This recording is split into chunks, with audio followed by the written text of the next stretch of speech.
Alors que les salaires cristallisent les tensions chez Air France, les conditions de travail sont elles aussi au cœur de la grève. L'intersyndicale, qui discute avec la direction cette semaine, déplore des restructurations incessantes.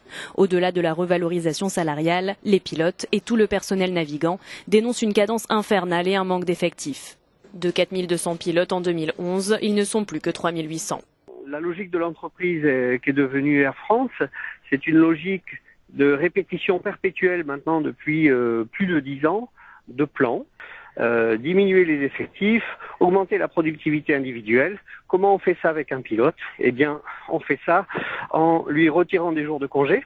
On essaie d'organiser les vols en décollant plus tôt le matin, en finissant plus tard le soir, en faisant des temps de demi-tour les plus rapides possibles pour optimiser l'utilisation de l'avion. Ça peut faire sens économiquement, mais quand vous poussez la logique à son extrémité, eh bien, ça finit par craquer de partout. Au lieu d'une heure de latence entre deux vols pour les moyens courriers, les équipes n'ont par exemple plus que 45 minutes pour préparer l'avion. L'illustration d'un quotidien bousculé pour les équipes et qui mobilise à tous les niveaux. Là, un phénomène sur 8 jours, avec encore 2 jours à venir, etc., c'est totalement inédit. C'est totalement inédit. Et au risque de vous surprendre, on déteste faire grève. C'est pas quelque chose qui nous plaît. Nous, ce qu'on aime faire, c'est notre métier en paix, avec du sens.